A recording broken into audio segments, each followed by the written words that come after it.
को मिलियनर मैं मोहम्मद उबैद। तो इस वक्त मैं मौजूद हूँ ज़िला मुज़फ़्फ़रगढ़ की मेन सिटी मुज़फ़्फ़रगढ़ में। तो आज़ाद चाय वाला प्लेटफॉर्म से एक बिज़नेस का एक और आइडिया आपके सामने पेश करने वाला हूँ। तो जिसकी मतलब इन्वेस्टमेंट तो है थोड़ी, मतलब 8 से 10 लाख इन्वेस्टमेंट है और उसकी पर डे इनकम मतलब और पर डे अर्निंग भी काफ़ी अच्छी है। इस्लामिक कंडा आपने देखा भी होगा, सुना भी होगा, लेकिन इसके पीछे कहानी क्या है और ये कैसे वर्क करता है, तो कुछ चीज़ें डीप में जाने के लिए तो मैं उस वक्त जो उसका ओनर है उसके पास मौजूद हूँ। तो बाकी सवाल वगैरह जो ओनर है उन्हीं से पूछते हैं भी ये कैसे वर्क करता है और इसकी अर्निंग क्या है, इसका एक्सपेंडिचर क्या है और मंथ के कितने सेविंग है इसकी। तो ये सारी चीज़ें पूछते हैं अपने इसके ऑनर से। तो ऑनर इस वक्त मेरे साथ मौजूद हैं, नादिर भाई।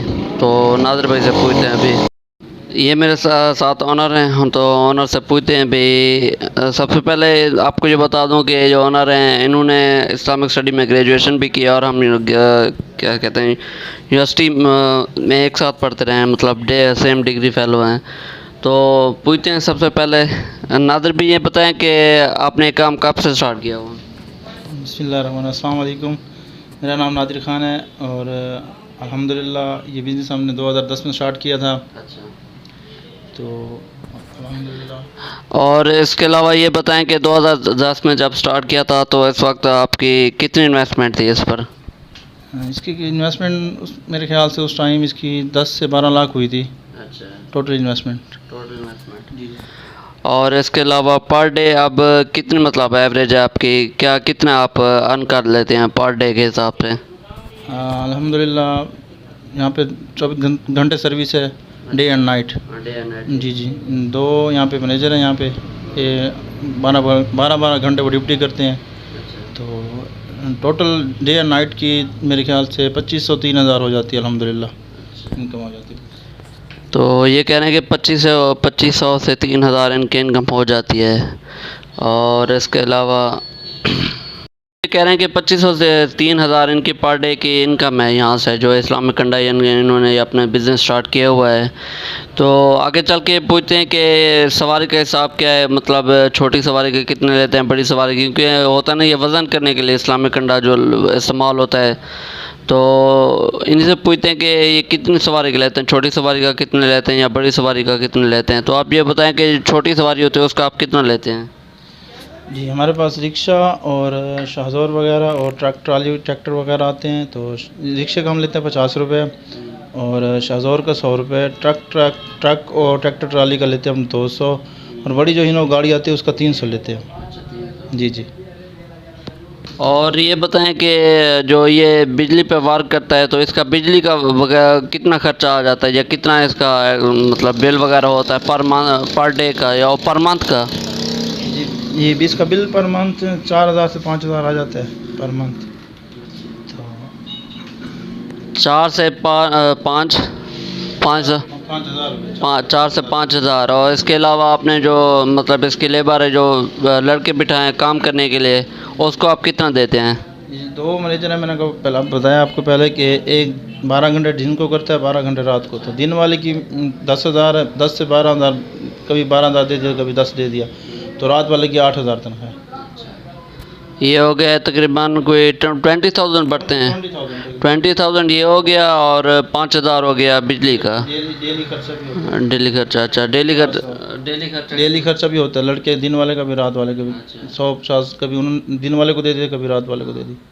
मतलब ये अगर मैं हिसाब लगाऊँ तो ये पर मंथ का जो ये एक्सपेंडिचर वगैरह 20 से अबव हो जाता है। और अगर आप मंथली का हिसाब लें तो तकरीबन ये अगर 3,000 भी कह रहे हैं तो 90,000 बनता है एक महीने का, जो यहाँ से मतलब इस्लामी काटा 90,000 अर्न करते हैं। तो ये आप हिसाब लगा लें कि अगर 25,000 भी है ख़र्चा वगैरह निकाल के, तो तकरीबन आई थिंक 60 से 65,000 बनता है पर मंथ का।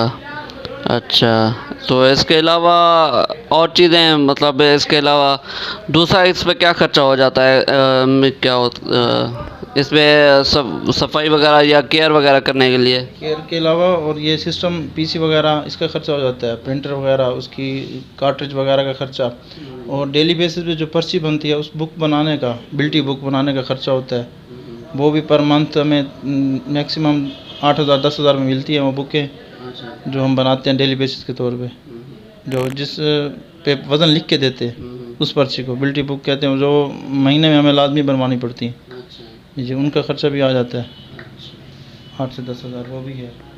तो ये टोटल मिला के तकरीबन बन जाता है 30 से 35,000 बन जाता है खर्चा। तो अच्छा, बाकी इसके अलावा बचत ही है, तो ये एक देख लें कि जो पर मंथ का होता है उस 30-35,000 खर्चा, बाकी इसकी सारी सेविंग है। लेकिन ये देखें कि एक मरतबा बस इन्वेस्टमेंट जितनी है इन्वेस्टमेंट एक दफ़ा हुई थी बस, जो अब पर मंथ बिलिंग होती है या बिल्टी बुक का खर्चा होता है या इनकी पे लड़कों की होती है, उसके अलावा और कोई चार्जेस नहीं है, यानी कि जो बंदा डेली बेसिस पे जो करता है इस हिसाब का नहीं है, पर मंथ ही होता है बस जो भी होता है 30 से 35,000। अच्छा, ये बताएं कि लोकेशन पे भी डिपेंड करता है ये इस्लामिक कांटा, ये इस्लामिक कांटा, ये लोकेशन पे? जी, लोकेशन पे भी और कारोबार पे भी होता है कि साथ आपके कोई कारोबार लगता हो, जैसा कि फॉर एग्ज़ाम्पल हमारे पास आ रहे हैं, इनके आरों पे लकड़ी का आना जाना और बूरा गुटके का जाना आना, वो भी इसी वज़न करके जाते हैं। और इसके अलावा हमारे पास स्क्रैप वाले बहुत ज़्यादा हैं, जिस वजह से हमारा काम अल्हम्दुलिल्लाह चला बढ़ा कि स्क्रैप की यहाँ पे जो दुकानें हैं वो हमारे पास बहुत ज़्यादा हैं। 8 से 10 दुकानें हैं जिनकी डेली 1-2 गाड़ी लाजमी आ जाती है अल्हम्दुलिल्लाह। मतलब अगर ये आप कोई भी बंदा ये बिज़नेस स्टार्ट करता है तो लोकेशन मैटर करती है, लोकेशन सबसे ज़्यादा अहम है। तो कोई भी बिज़नेस हो उसके लिए लोकेशन तो काफ़ी मैटर करती है।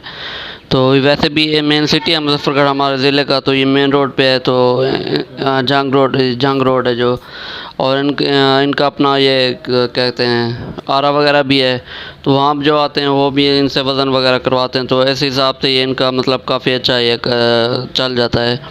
सबसे ज़्यादा बेनिफिट हमें ये है कि हमारी प्रॉपर्टी अपनी है, हमें रेंट नहीं देना पड़ता। सबसे मेन चीज़ और सबसे मेन पॉइंट यही है कि अल्हम्दुलिल्लाह जगह हमारी अपनी है, तो इस वजह से हमारा ज़्यादा प्रॉफिट बच जाता है, हमें रेंट नहीं देना पड़ता, इस वजह से अल्हम्दुलिल्लाह।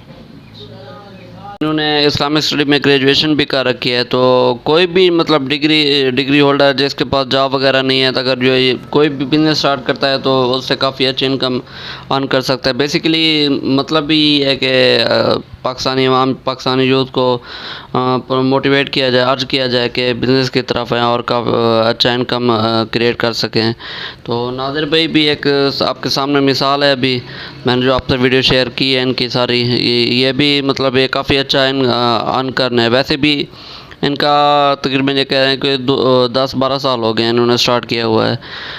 बैठ चल के आपको दिखाते हैं कि वर्क कैसे करता है और ये कि वज़न वगैरह कैसे करते हैं, और ये इसका जो मॉड्यूल है ये वर्क कैसे करता है, इसका क्या क्या क्या चीज़ें ज़रूरी हैं, तो आगे चल के आपको दिखाते हैं और आपसे शेयर करते हैं वीडियो। तो मिलते हैं नेक्स्ट वीडियो में इंशाल्लाह किसी नई स्टोरी के साथ। तो इजाज़त दीजिए, अल्लाह हाफ़िज़।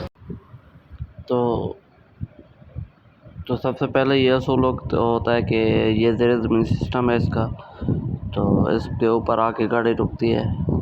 जैसी गाड़ी रुकती है तो उसका जो वज़न है वो हो जाता है, और वज़न ऑपरेट होता है अंदर से, मतलब कितना वज़न है कि कितना हुआ, कितना केजी है, वो सारा सिस्टम इसका अंदर होता है। यहाँ पर सिर्फ ये है कि ये गाड़ी ऊपर आती है इसके और वज़न ऑपरेट हो जाता है।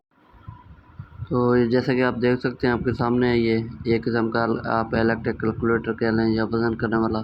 जब ऐसे गाड़ी आके इलेक्ट्रिक कांटे पे इस्लामिक कांटे पे रुकती है तो यहाँ पे वज़न जनरेट होता है। आगे चल के आप वो भी देखेंगे, और साथ एक लड़का बैठा है या साथ प्रिंटर भी पड़ा है, तो वो पर्ची बना के हर सवारी को दे देता है, और साथ ये प्रिंटर जो पड़ा है कंप्यूटर से प्रिंट वगैरह निकाल के, पर्ची वगैरह निकाल के वो दे देते हैं। इसमें 2 किस्म की पर्ची होती है, कच्ची और एक पक्की।